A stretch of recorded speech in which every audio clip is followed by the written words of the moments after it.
Marketing Moneyball style. In the old economy, selling was about convincing people to buy what you had, regardless of whether they had a need, interest, or motivation. Selling was a mindless grind of making enough cold calls until you met your monthly quota. It worked on the assumption that a small percentage would buy, and meeting your quota turned into a numbers game. If 2% will buy, and you needed 2 sales per month, then you had to make 100 cold calls. It was strictly a numbers game powered by grit and tenacity. Today we are going to talk about an economic gardening approach that is a much smarter and more efficient way of marketing, and it involves having better strategic information on the front end.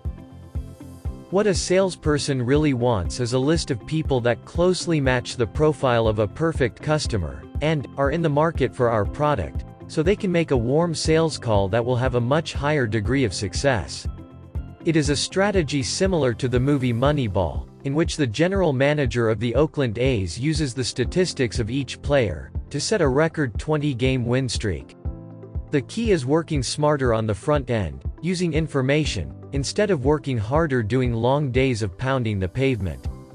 If you ever played the game Battleship when you were young, you know that you hide your ships on your side of a vertical board, and on the other side your opponent tries to drop bombs on them by calling out coordinates like B5. Your opponent marks the squares they have bombed, until they hit upon the location of your ships. This game is a good analogy for marketing. The entire board might be all the businesses in the country. The green squares might be the businesses that fall into the target profile you have developed. The red squares would be the companies within that profile universe that are actually in the market at this time. That's who you want to make a sales call on. The only problem is that when you start this process, your side of the board is completely blank, and your job is to tease out where the red squares are. That is what this framework is about, using a disciplined approach to find qualified sales leads. Let's walk through the disciplined process of finding this kind of qualified sales lead. We start by developing an ideal customer profile. Next, we find the universe of that profile and then find those in the profile that are in the market today. Then, identify the decision maker and develop a dossier that includes contact info, background, and network map needed to make a warm sales call. Finally, take a customer walk to understand the decision-making environment. Developing the ideal customer profile. Let's say the targeted profile are manufacturers of metal parts which need an industrial lubricant, and we make a coating that eliminates that need.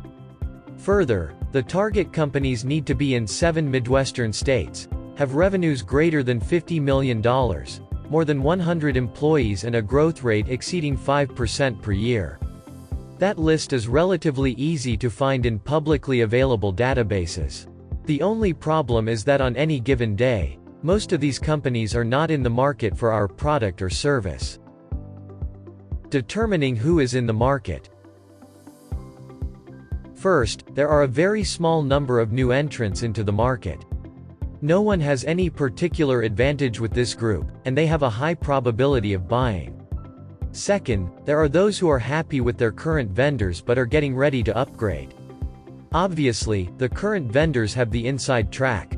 Finally, there are those who are unhappy with their current vendors and are getting ready to change. This group is an ideal target, but the problem is, there is no list of unhappy customers. These companies do, however, give off public signals about their intent. They may comment in LinkedIn groups, or write blogs, or post on Twitter. They may present at conferences or attend trade shows looking for vendors. Stability versus volatility. Perhaps the most productive place to look is where change is taking place. In stable situations, the motivation to do something different is low. Things are working well, product is getting made, money is flowing in, and jobs are secure. In situations of change, however, there is an openness to new ideas and products. There are no established relationships and less reason to defend past purchases and legacy systems. Everyone goes back to zero. Change occurs when companies expand, when they undergo mergers and acquisitions, when new CEOs or marketing managers are hired and when new products are introduced.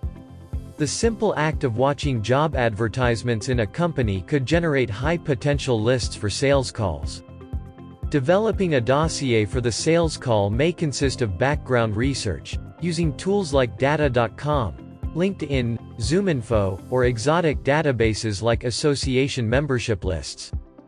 The process of gaining access can be improved by developing network maps of business associates, friends, and colleagues, using tools like LinkedIn Sales Navigator and open source intelligence.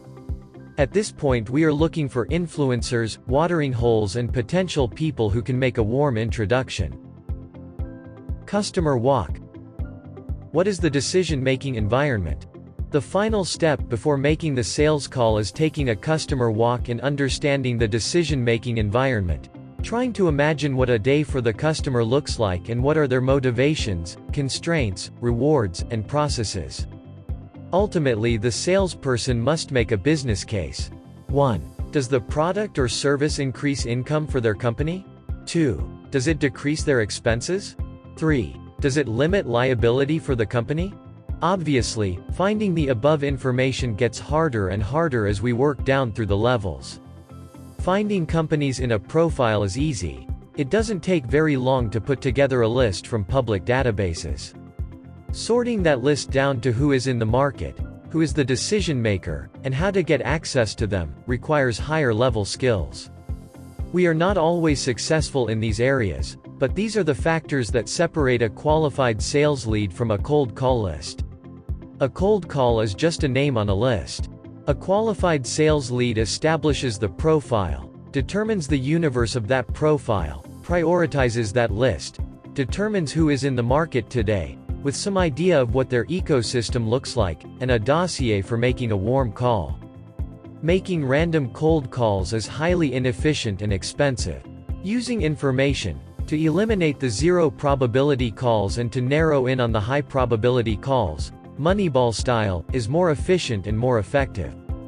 For more information on marketing Moneyball style and other economic gardening concepts, you can look to Lead4 Solutions to provide the research, strategy, and tactics to grow your business.